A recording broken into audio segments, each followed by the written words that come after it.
The broadcast is now starting. All attendees are in listen-only mode. Good afternoon. Thank you for joining Family Caregiver Alliance for Seasons of Care Gap Practices, lively ways caregivers can capture moments of self-care. This webinar is open to caregivers and professionals. CEUs are available through the Board of Behavioral Sciences.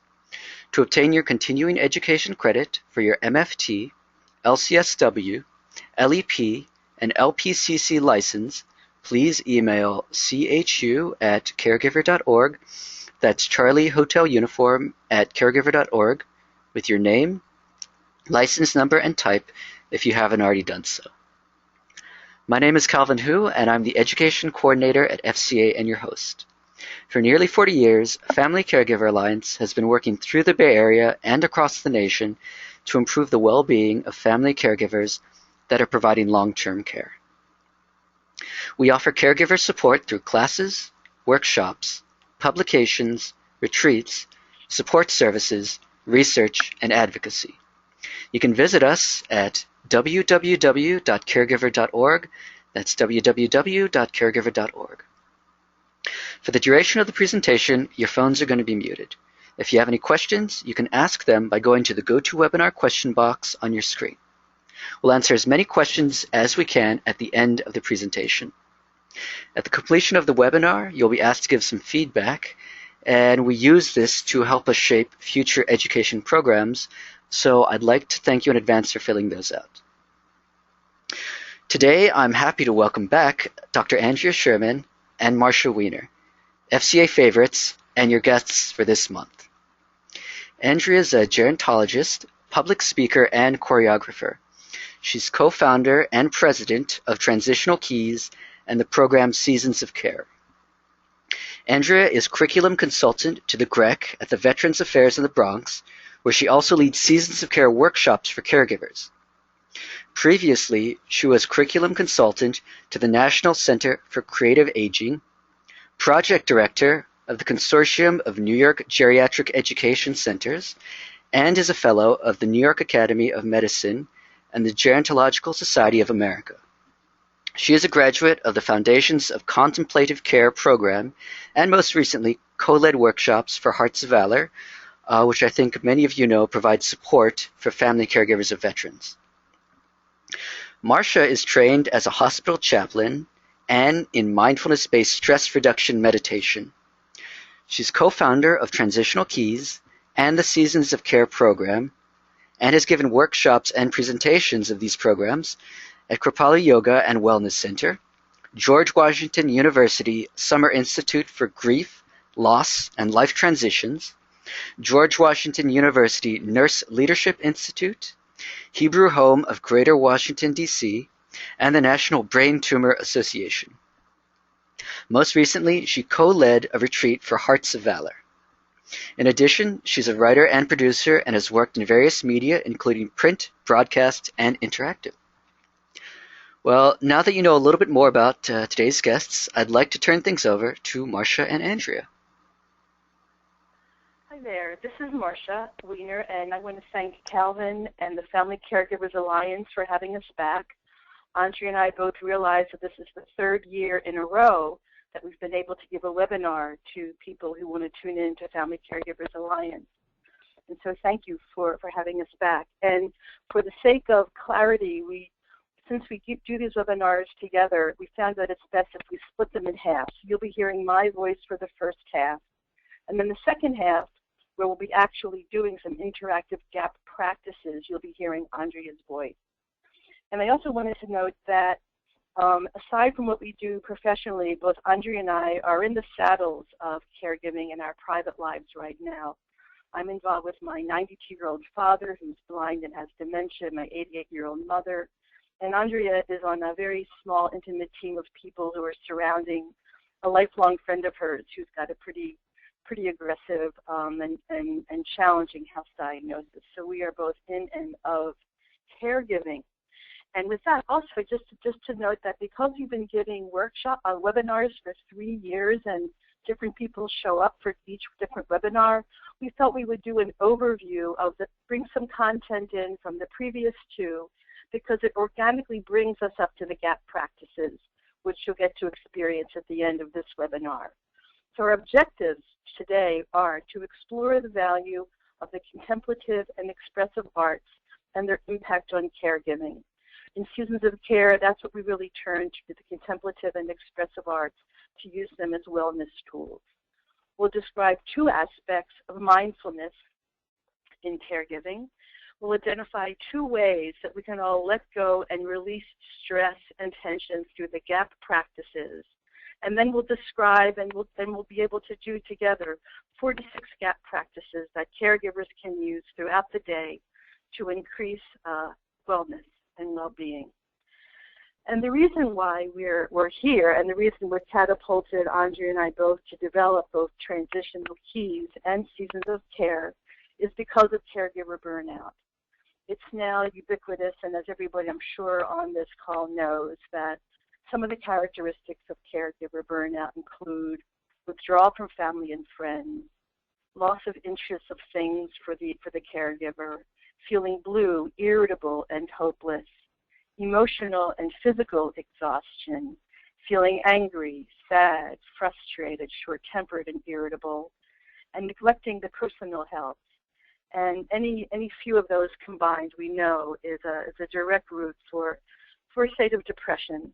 And these characteristics of burnout are now so accepted that they're irrefutable. And one book that we found that we think really gives a lovely guide for caregivers is a small book called The Caregivers Tao Te Ching.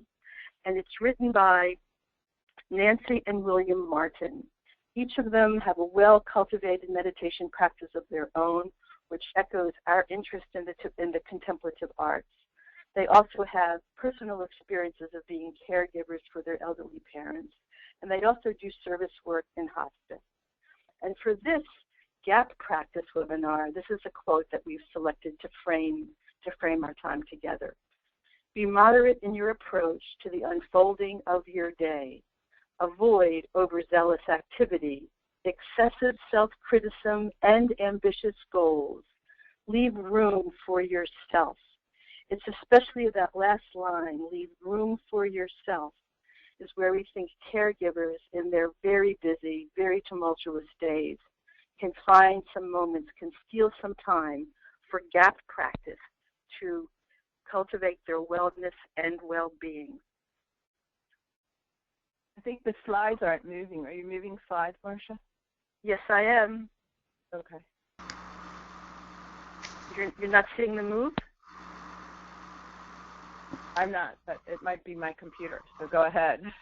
Okay. We started our work with using elements of ritual to working with older adults to create caring moments. And we know that there are various kinds of ritual throughout our daily lives. There are religious rituals, there are civic rituals, there are family rituals, there are rituals. And the reason why ritual is so pervasive in our life is because it provides for very, very practical things to our daily lives, which is order and clarity in times of change, relief and comfort in times of anxiety, integration and healing in times of loss, and continuity and community in times of celebration and reflection. And ritual, we experience ritual through, you know what it says? It says that I've lost my connection. Okay, you know what, Marcia, let me take over briefly. Okay. And I will actually move the slides forward. Okay. Yeah, we can just go next. Okay. Sorry about that.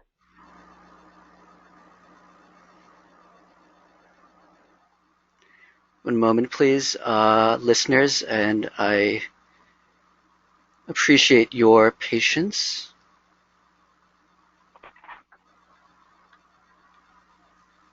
Now it says connection restored.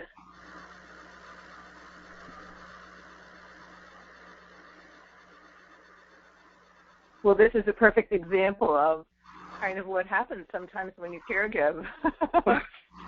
Something stressful, unexpected happens, and you feel like maybe you want to pull your hair out or you don't know what to do. And this is exactly an opportune moment for a gap practice.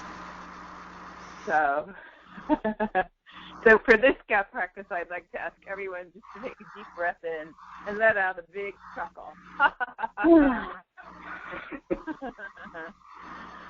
So sometimes we need to remind ourselves to keep our sense of humor when particularly things go awry. Yeah, particularly technology.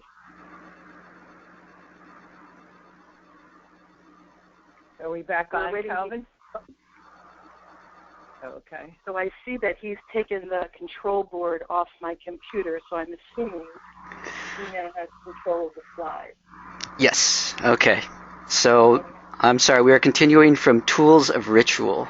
Yes, let's stay on that slide for a minute just to complete the thought that we experience ritual through symbols and symbolic language and direct sensory experience.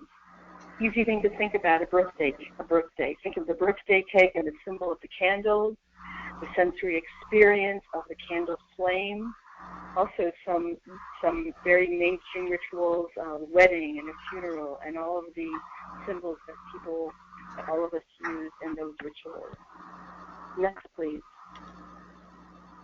Originally, we used elements of rituals helping older adults who were moving from independent living to assisted living. And one ritual that we got a lot of interest in was, for example, when it's time to turn in the keys, the loss of mobility.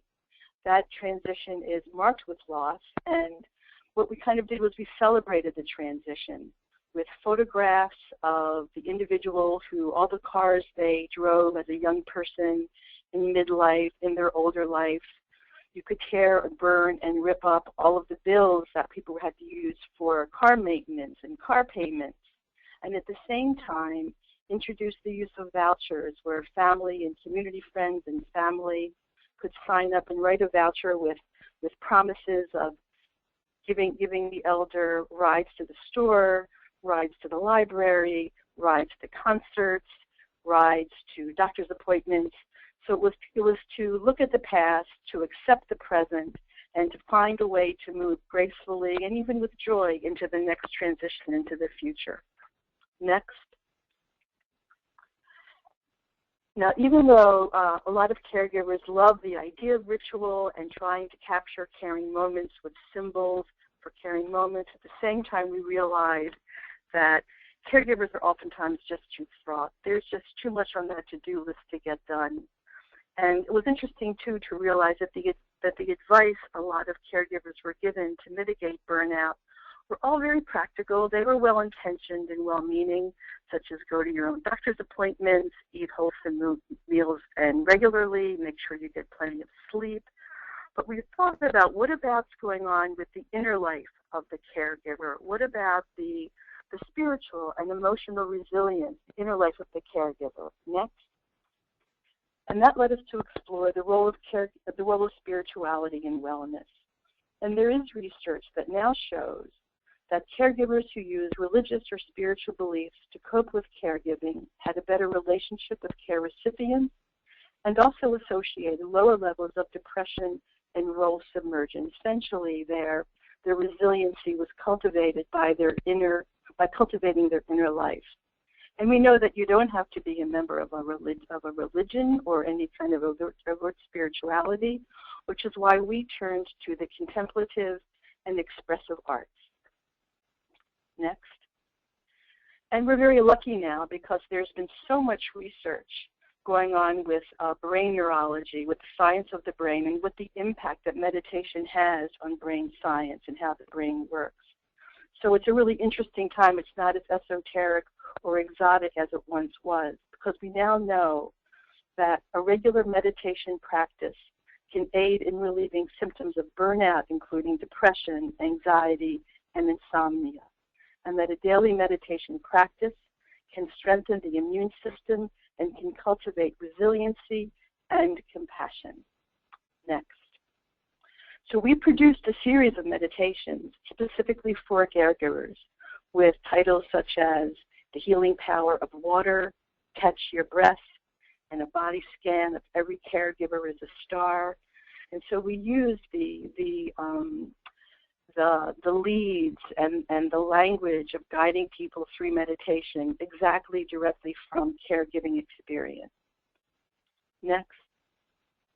And we also know that engaging in expressive arts such as drawing and painting, writing, dancing, singing, making collage and constructions can help integrate memory and frame the experience.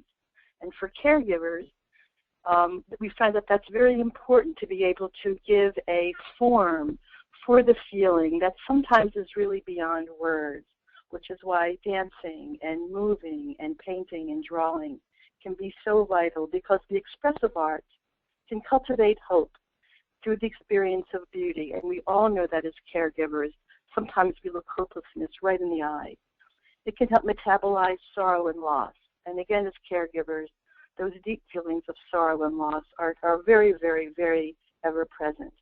It can restore balance and equilibrium for the caregiver, and it can provide a form of communication between the caregiver and the care receiver. And it can provide a means for living with fear and the unfamiliar, and can reawaken a genuine appreciation of life.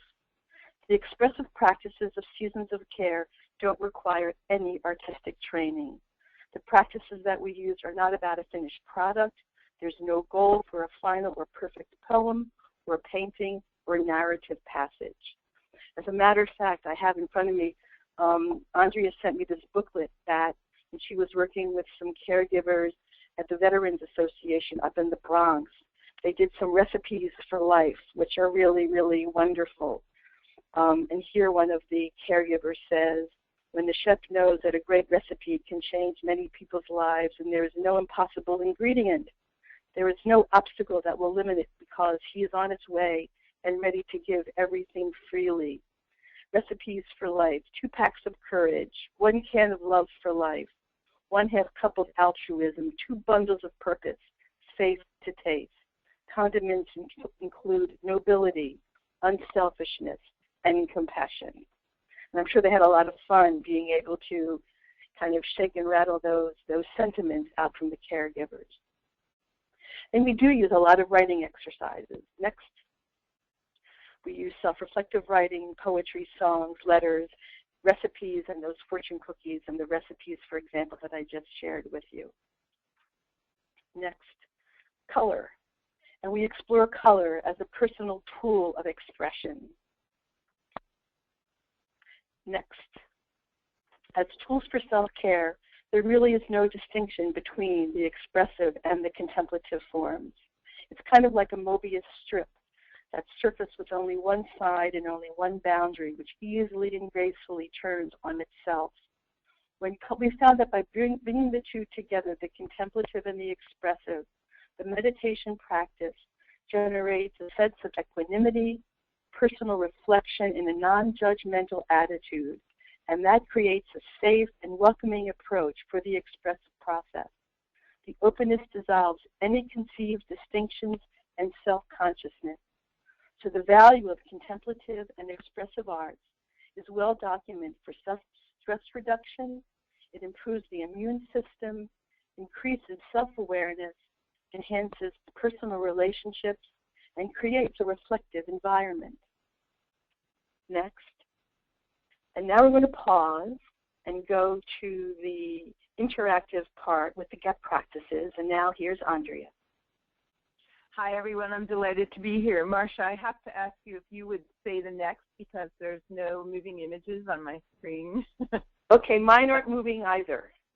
Okay, Calvin, I just want you to know no images have moved. I don't know if other people are having that problem, but I've logged in several times and the images don't move. So I don't know if you've received any other feedback, but for me it's still staying on the title slide and not any image has moved. So we're taking a pause here, everyone. Maybe Calvin can see what's going on while we're having a pause. And I'd like to ask you what you can see if you do have an image is a candle that's glowing. Oh, there it is. How wonderful. Thank you. And there was light. Here's our light. So if you could plant your feet firmly on the ground and sit with an upright spine, and your hands can just relax gently on your lap, or if you're standing by your side, and become aware of the gentle rise and falling of your breathing, the inhalation and the exhalation. And now your mind, just the relaxation of your mind. So the upright posture of your body, your spine, the gentle inhalation and exhalation of your breath, and the relaxation of your mind.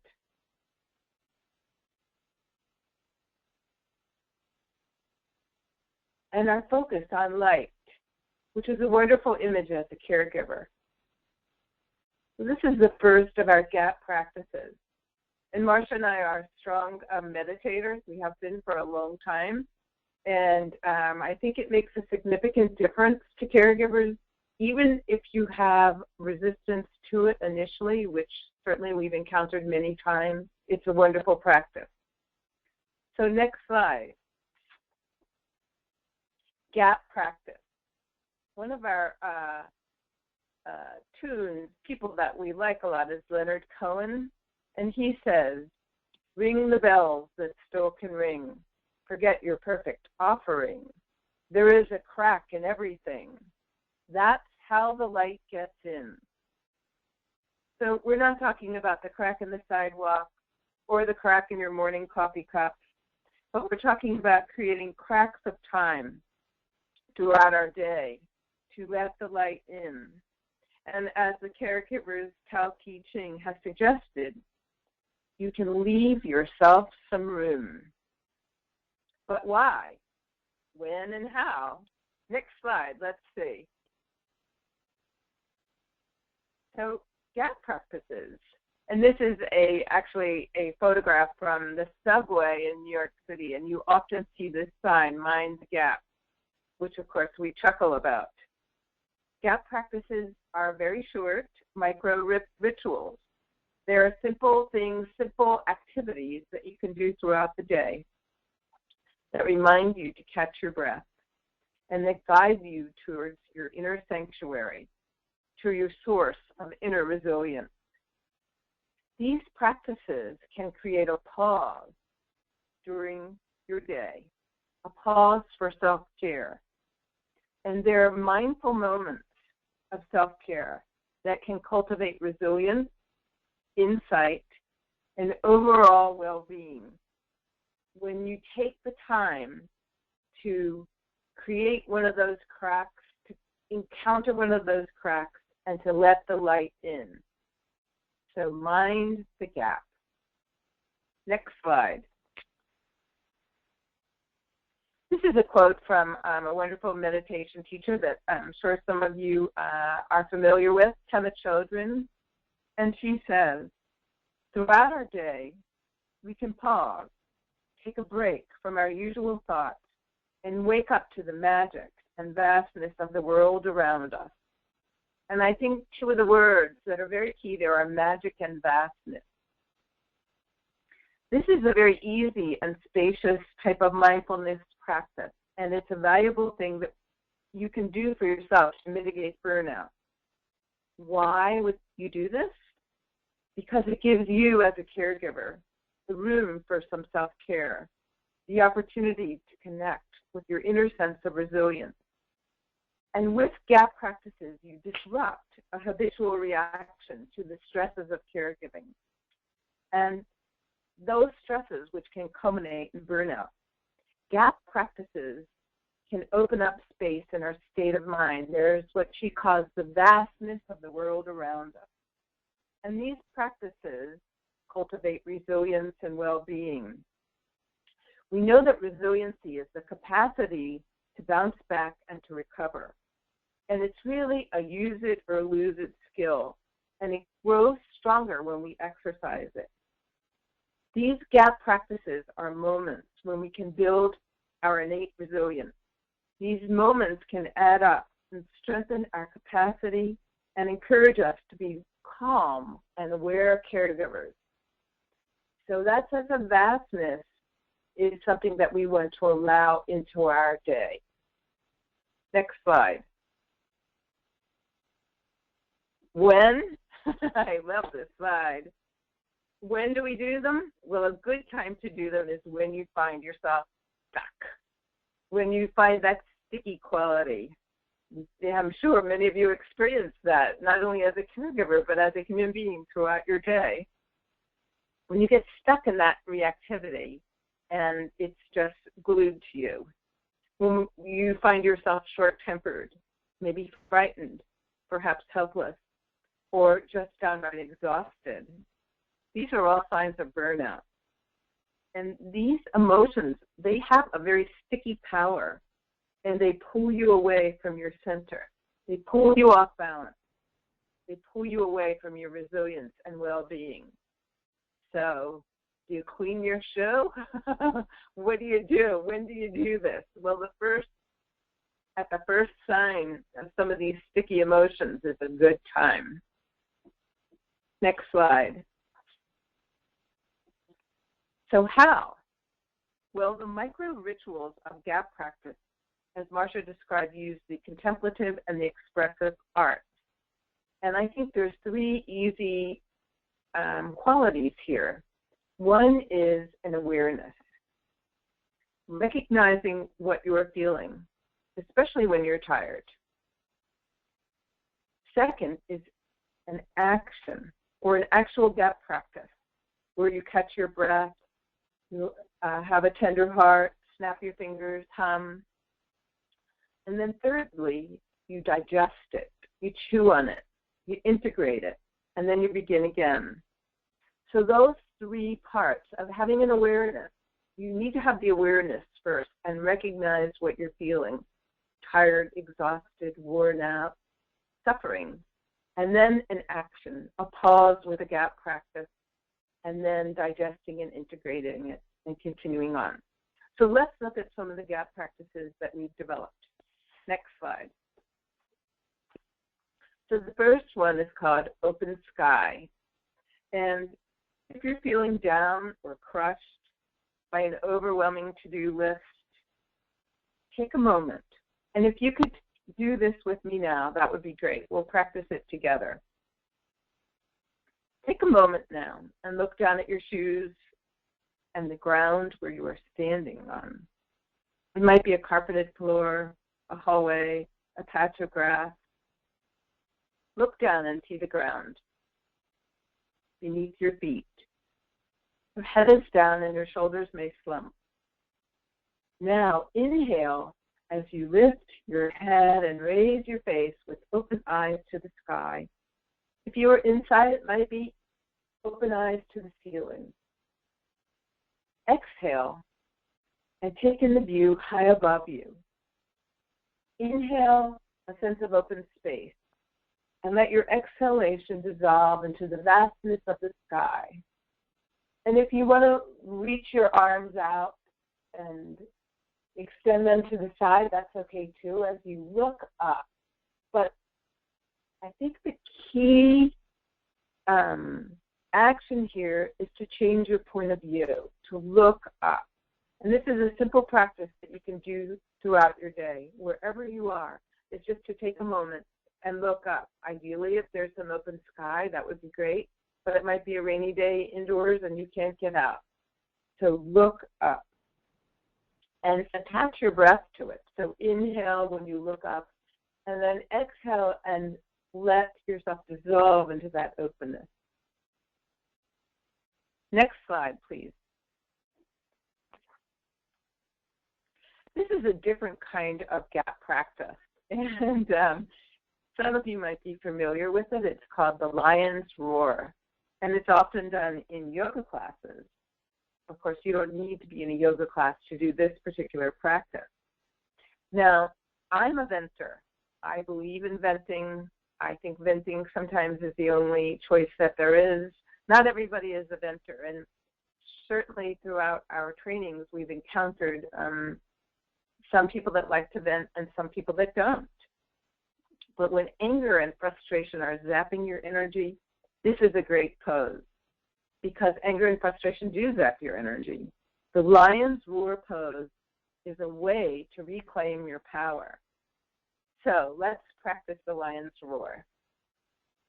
Begin by sitting comfortably. Now, in one swift action, open your mouth as wide as possible and stretch out your tongue with a tip going towards your chin. With your eyes wide open, look up as your hands splay out and your fingers become claws. Exhale through your mouth while making a loud roaring sound. Repeat as desired. Let go and vent. And I would like to add to this that if there's a specific person that's really frustrating you, you can let go and vent at that person. Perhaps there's a specific situation that's frustrating you as a caregiver. You can let go and vent. So let's try that one more time. Sit comfortably. Now in one swift action, open your eyes, release your tongue, look up, and roar. Just as an aside, we have done other venting rituals. One that has been very successful when we have a little bit more time is using balloons and blowing them up and actually writing on the balloon the emotion or the situation that we want to let go of. Maybe it's resentment. And then in some settings, popping it is not a good idea, but you can let the air out of it and deflate it.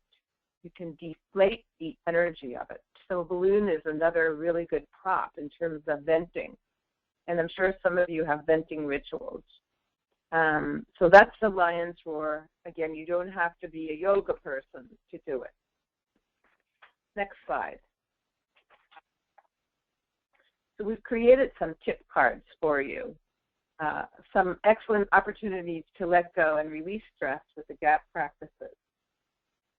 A good time to do a gap practice is upon entering the room of caregiving, whether it's, the living room, a hospice room, a bedroom, a hospital room. Take a moment for yourself before you enter. And then again, when you exit the room of caregiving, maybe you want to have a different kind of gap practice, which is the letting go one. Those are wonderful opportunities. You could try the open sky and the lion's roar. Maybe first try the open sky before you enter the room and the lion's roar when you exit, and then reverse them and see if one works better than the other. So when you enter, maybe you roar right before you step in, and then when you exit, you look at the sky. I think you have to play with it. There has to be some sense of playing with all of this. Next slide. So we've been talking about breathing, which I know we all take for granted. I know we all do. We've created a longer meditation, which you can find on our website, called Catch Your Breath. And stealing the time for yourself for a mini meditation is key. Having a few moments to slow down and tune into yourself, bringing attention to your breath, and using your exhalation to reduce stress and tension. Using your inhalation to breathe in vitality. Perhaps you might do this when you turn on the light switch, or maybe when you put your keys in the car. You might take a moment to catch your breath. When you log onto your computer, how about when you're waiting in the doctor's office, or you're on hold with Optimum Online waiting for your computer to get connected to the internet, or perhaps when you're opening the refrigerator. Take a moment to catch your breath. So I'd like to ask you right now to take a moment and catch your breath. And gently inhale vitality and exhale stress. So inhale vitality and exhale stress. Inhale vitality and exhale stress. Catch your breath. Next slide. You may have encountered something like this also in a yoga class. This is called eye palming. And this is a good practice if you want to calm yourself down. And you can receive the benefits of eye palming and rest your eyes whenever you need to. So let's try this. Rub your palms together until you generate some heat. Now place your hands gently over your eyes so that your hands are like cups. Your eyes can be opened or closed. Breathe in the calming sensation.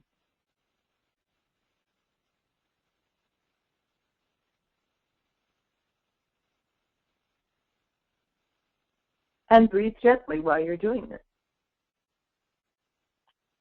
Next slide. So a tip. Rather than grinding your heels, grinding your teeth, feeling like everything is grinding you, find moments to practice self-care. Maybe as you're walking down the hallway, we had a conversation with one person, and she just said, I'm too busy, I'm sorry, I don't have any time to do these practices. And we said, well, what do you do the most? And this was a nurse caregiver. And she said, most of the time I walk down the hall. I spend a lot of time walking down the hallway. And we said, well, that is a good time for you to do a gap practice.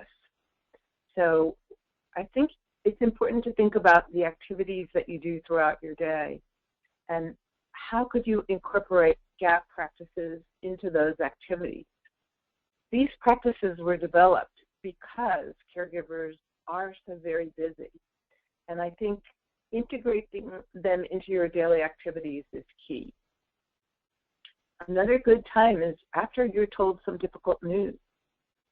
That is a good time to mind the gap and to have a gap practice.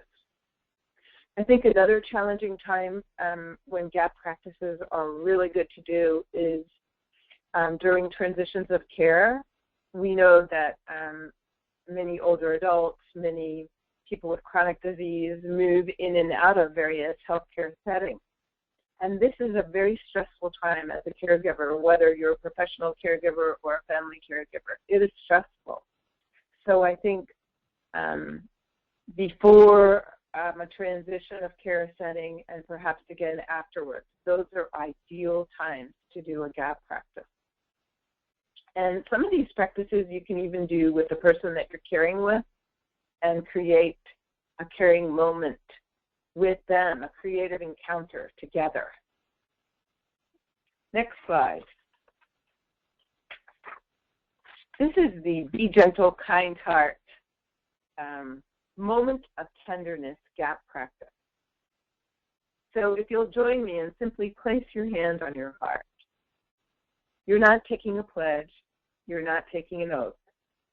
You're simply delivering some warmth and some kindness to your heart by placing your warm, soft, relaxed hand over your heart. This is very low tech and very high touch. And now as you're holding your hand over your heart, just as in the image we see the person smiling, if you could turn up the corners of your mouth and smile. I think it will be even more impactful. Next slide.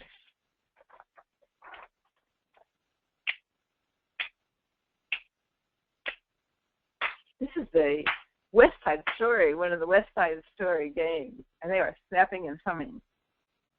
You can snap your fingers or whistle or hum a tune or sing a song.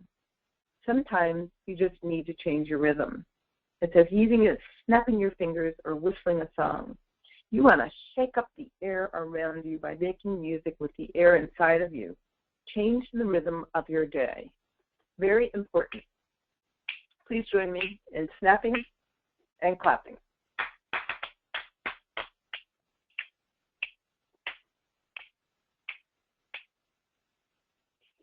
Next slide. So as Leonard Cohen has said, ring the bells that you still can ring. Forget your perfect offering. There is a crack in everything. That's how the light gets in. There isn't a crack just in the sidewalk or the coffee cup, but we can create cracks of time. We can let the light in. We can have mindful gap practices in our day. We can create some room. We can make room for ourselves. We can leave ourselves some room. So next slide. We'd like to ask you also to think about how you're minding the gap. What are you doing right now throughout your day that lets light into your life as a caregiver? What could you do to mind the gap? How can you create moments of self-care? And next slide. So in summary, caregiving requires a balance between caring for ourselves and caring for others. Self-care is critical. The practice of the contemplative and the expressive arts can strengthen our immune system, relieve depression, anxiety, and insomnia. Mindfulness and self-care includes awareness and pausing to stop, taking a few moments for ourselves, a few minutes for ourselves. These minding the gap are practices that you can integrate throughout your day. Take some moments to practice self-care and leave yourself some room. Next slide. I wanted to point out a few resources that we put together for you. The first is the very excellent Caregivers Tao Te Ching. The second is our Seasons of Care meditations of transitional keys, where you can find some of the meditations that I mentioned. Full Catastrophe Living by John Kabat-Zinn. Next slide. The Gifts of Imperfection, Brene Brown. Wonderful mindfulness bibliography. And then some art as therapy because of the whole importance of the expressive and the contemplative art. Next slide. So if you'd like to follow us for daily reminders, you could follow us on Twitter at Seasons of Care. We're happy to provide more information, and we want to thank Calvin and Family Caregivers Alliance for inviting us to share this webinar with you. And I think Calvin now is going to take it over with our question and answer period. So thank you very much. Great. Thanks a lot, Marcia and Andrea. That was actually really fantastic. I'm someone who maybe deals with stress in the wrong way. I'm not currently a caregiver, but I had my microphone muted so no one could hear my lion's roar, but I was definitely following along with the gap practices. Very fantastic. Thank you. We do have a couple questions from our listeners.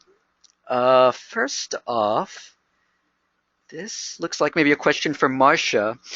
The question is that they're a little bit skeptical, I guess, that these practices actually can really make an impact on them and really help them out, being that they appear to be quite simple. Mm-hmm.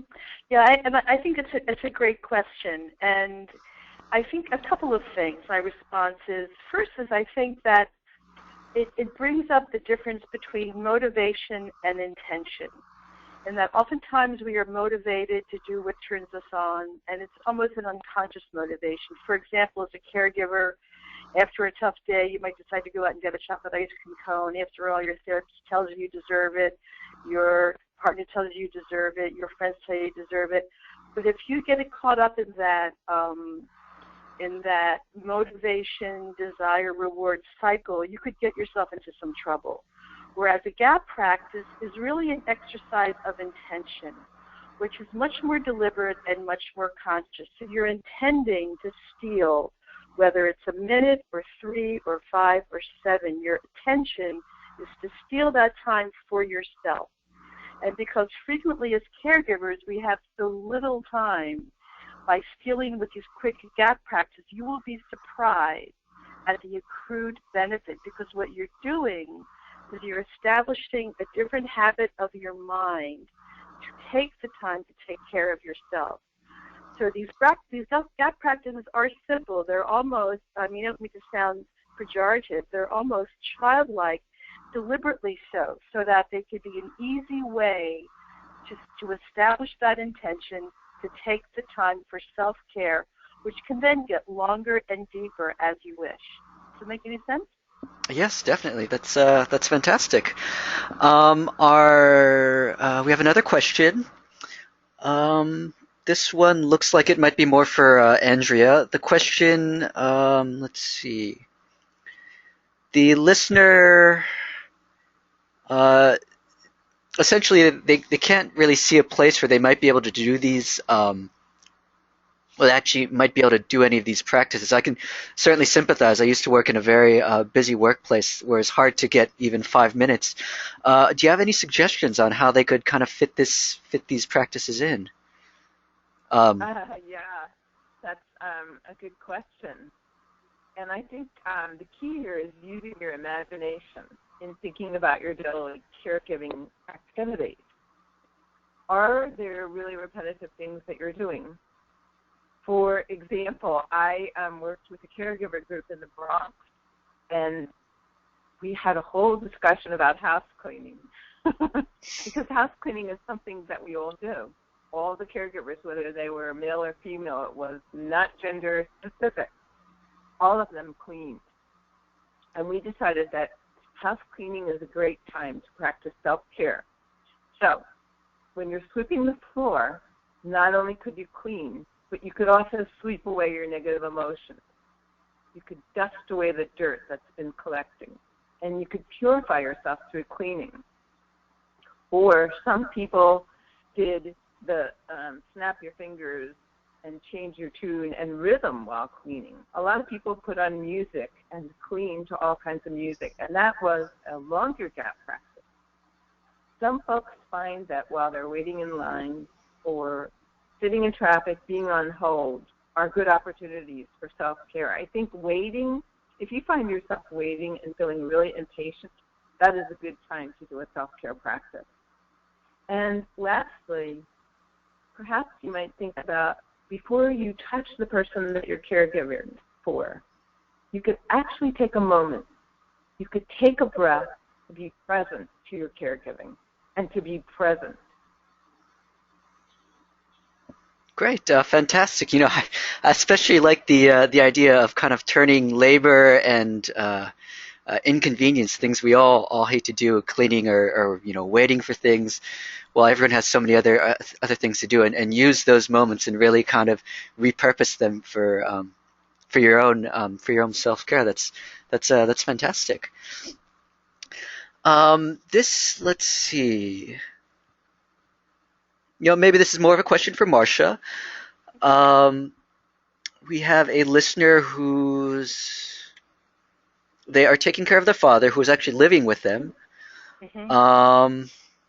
And there's lots of issues, lots of problems. Mm-hmm. And the cause, of course, is it's increased tension and anxiety with their children, unfortunately. Mm-hmm. Do these practices, would they work with children, or could they even be done as a family, for example? Yeah, absolutely. What is that old saying, the family that plays together stays together?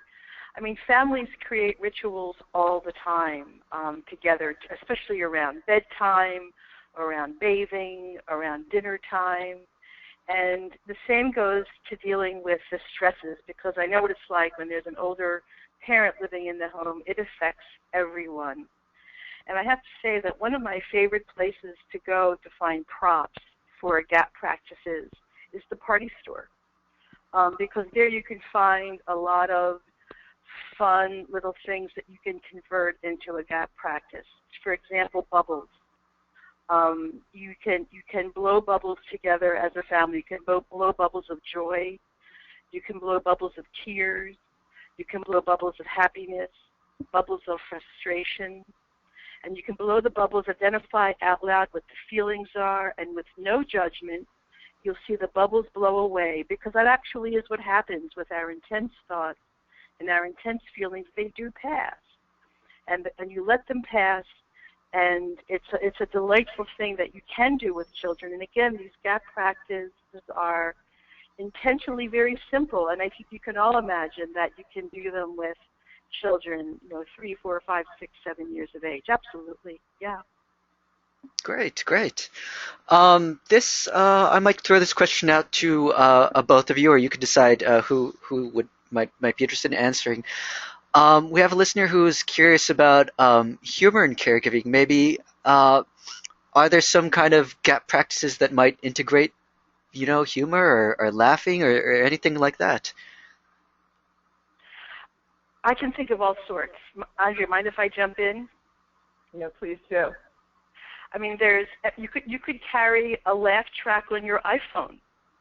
You could carry the laugh track of their wonderful sounds of animals laughing. There's wonderful sounds of children laughing. There's wonderful sounds of large groups of people laughing. You could do what some of the old slapstick physical comedians used to do. Get one of those horns, whatever sound, or a bell to introduce. And of course, humor is probably one of those things that is so most idiosyncratic and personal. What is funny to one person is not funny to another. So there's no joke book we can write for you about humor. But absolutely, humor is right there in the heart of the matter. And if sound can help create the opportunity for a joke, use it.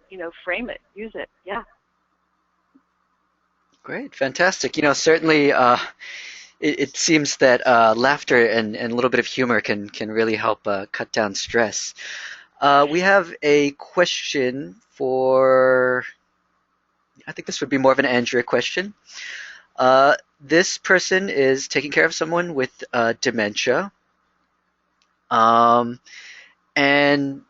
so they of course, they realize that, they are losing their mother. The person who was their mother it's the same physically, but it's just not quite, the same person. And she's just dealing with really, really all these kind of very strong grief emotions.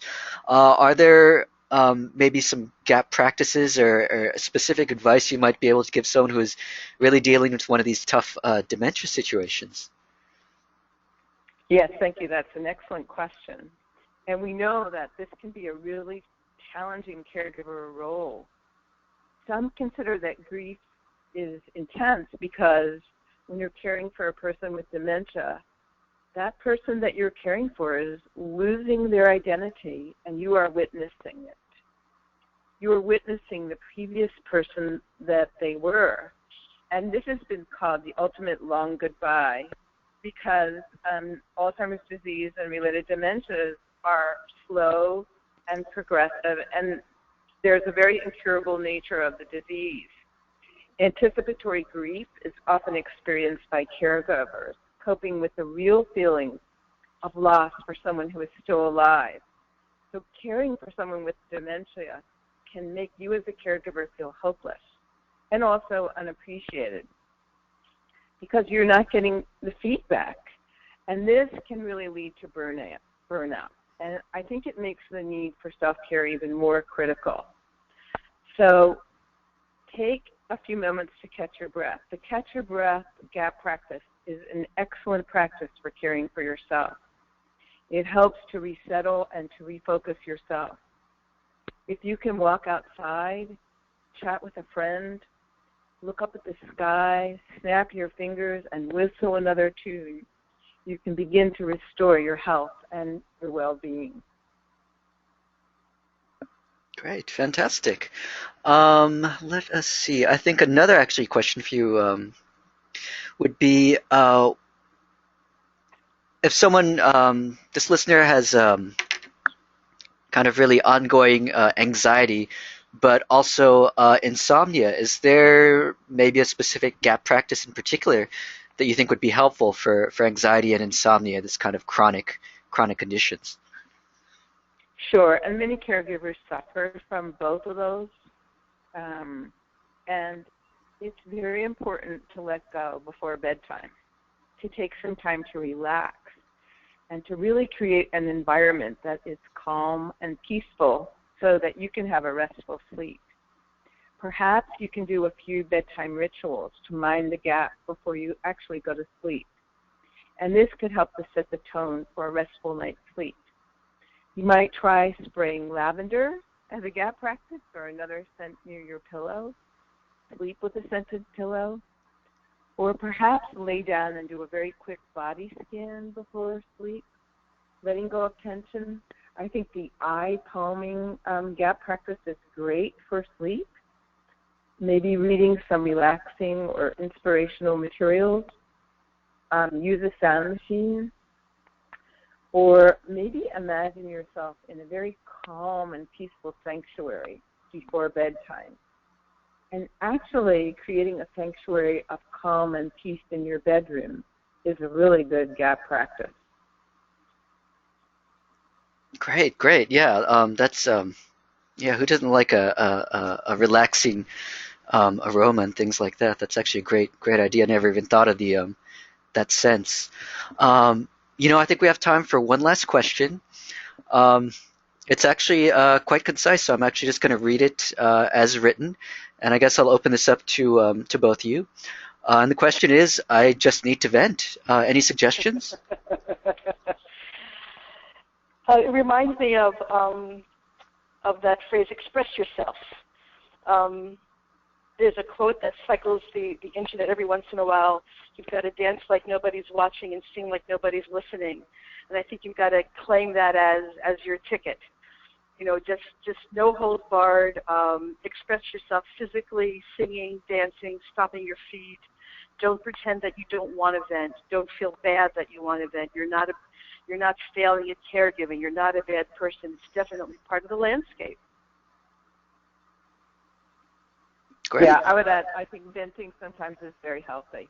So I support it, not to get carried away by it, but sometimes you just got to stick your head and vent and express yourself and shake it up. Fantastic. Well, I think that is all the time we have for questions. If you have any additional questions you'd like to ask, you can email Family Caregiver Alliance, and we'd be happy to answer those questions or forward them along. I would like to thank everyone for participating in our webinar this month, presented by Dr. Andrea Sherman and Marcia Weiner. We're very happy to have them back. As you heard, they've been here 3 times, sharing with the Family Caregiver Alliance and all of you their extensive knowledge. And just as an aside, I think you might have seen the registration page. Their pictures, they both look very serious in their pictures, but I think you've learned, or I think you can hear it through the webinar, that they are actually very fun-loving, very casual and warm people, which is just the kind of people you want for these gap practices, really promoting them. So I just wanted to add that as a bit of an aside. Please join us on July 29th for what every caregiver should know about downsizing, decluttering, and getting organized. That will be with Susie Marsh. You can visit our website for more information. That is www.caregiver.org. Marcia and Andrea, could you again, I guess, give us your information? You can reach us at info@transitionalkeys.org. Great. And of course, I would like to, extend my special thanks to Marcia and Andrea for joining us this afternoon. Thank you all. Thank you very much. We're happy and delighted, and we believe that every caregiver is a star. Well, the webinar is now concluded, and we hope to see you all next month. Have a great afternoon. You too. Thank you.